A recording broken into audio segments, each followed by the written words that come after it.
Welcome back to the deep dive. You've probably got that monthly bill for ChatGPT Plus, that standard $20 fee, and maybe, just maybe, you've wondered. Exactly where does that money go? Yeah, exactly. Is it all just fueling some massive GPU cluster, or is it, paying for the coffee in Silicon Valley? Well, that's our target today. We were provided with this incredibly detailed financial blueprint. Okay. It outlines the exact allocation of that $20 subscription fee.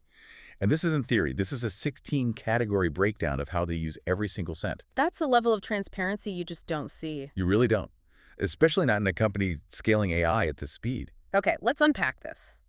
By diving into the cold, hard numbers, our mission here is to understand the strategic choices behind these dollar amounts.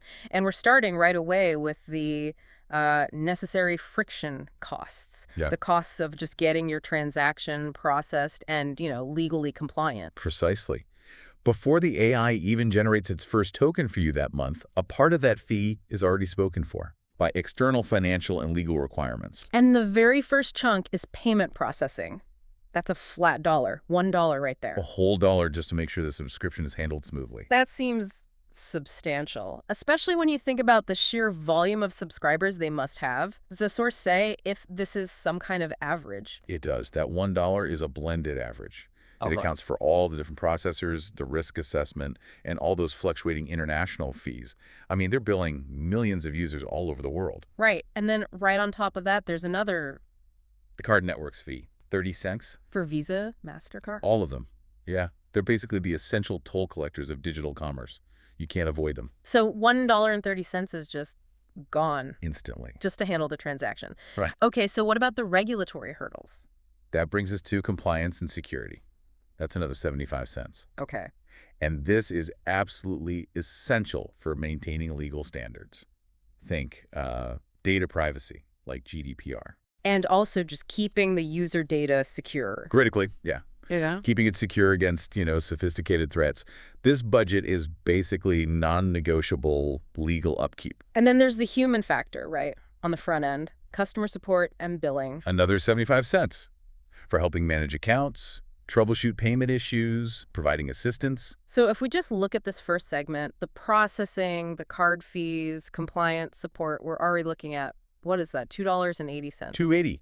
And that's all dedicated purely to the immediate legal, financial, and administrative friction. Before a single GPU even fires up for the month. Exactly. It sets the financial floor for the whole service. That makes a lot of sense. So we've paid the bills, we've paid the toll collectors. Now we get to segment 2. Big one. Yeah, arguably the biggest, most crucial expense in the entire stack, the digital engine. This is where the sheer physical demands of running a massive, always-on AI really hit the ledger. This is the heavy lifting section, and it really reveals where their core strategic investment lies. And leading the pack, the single largest allocation is cloud hosting and infrastructure, a full $6 of the fee. $6. And our sources confirm this is spent primarily on Microsoft Azure. $6 out of 20. I mean, that is nearly a third of your subscription just to rent digital space. Wow. That massive chunk suggests a very deliberate strategic choice.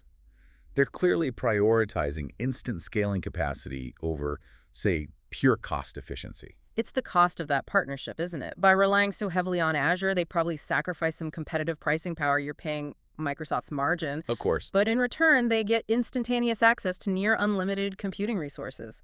Massive redundancy. That $6 is the price of guaranteed high uptime and low latency for millions of people. It's like purchasing assurance. Absolutely. So after that infrastructure, we get down to the silicon itself, hardware. Yeah. That covers the CPU and chip supply chain. It's allocated $2. So this is the perpetual cost for processors from NVIDIA, AMD. All the big players.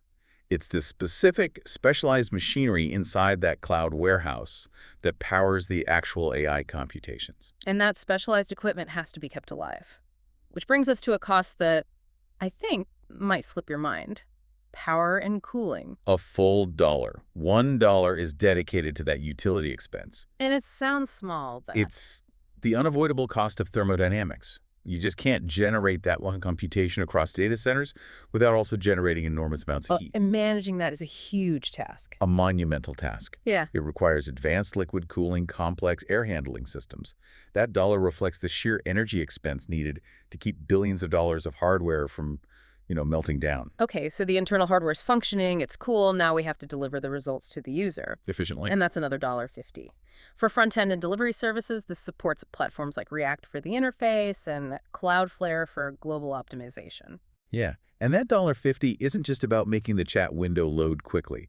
The Cloudflare component suggests a major investment in reducing international latency. And defense, right, Okay. against DDoS attacks. Exactly.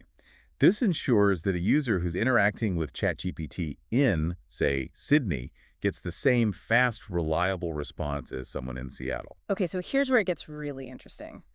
Because if we total up just this segment, cloud hosting, hardware, power delivery, You're looking at a staggering $10.50. more than half your payment, gone. Just to keep the physical and digital engine operational. It completely reframes the economics of AI delivery. It really does. It forces you to realize that the primary business function, financially speaking, isn't really innovation. It's massive-scale operations management. So we've paid the server rent and kept the AC running. Now we finally get to the core product, the actual brains of the operation. The development and the intellectual property. This segment covers the continuous improvement of the core AI itself. A top-tier model has to keep evolving. Constantly. Training, licensing external capabilities, all of it. And the biggest item in this section is model development and licensing at $3. $3. And that covers maintaining those high-quality responses, the continuous fine-tuning, and all the internal research specific to improving the current generation of models. What's fascinating here is just how much of that intelligence layer relies on external ties. It really does. A full $1 of the fee helps fund licensing costs for Microsoft APIs specifically. Can you clarify that for us? What specific capabilities are they licensing that are worth a whole $1 a month per user? Well, that $1 pays for integrating crucial external capabilities. The most notable one is the Bing integration. For real-time information access. Right. And probably some specialized Azure machine learning tool sets that help speed up training or deployment. It's a direct measure of that symbiotic relationship between the core OpenAI model and these necessary external tools. Okay, so we have $4 dedicated to maintaining and enhancing the current model. But what about building the next one? R&D and training is allocated 50 cents. Wait, only 50 cents? Mm-hmm. Given all the hype around AI innovation, isn't that surprisingly low? Especially compared to the $10.50 we just spent on infrastructure. It is a critical observation. Yeah. That small allocation signals that this 50 cents is likely dedicated to incremental training runs, immediate performance tuning. For the existing product line. Exactly. The revolutionary, high-cost, foundational research for completely new models must be funded some other way. Through separate capital, maybe large enterprise deals or something. That's the implication.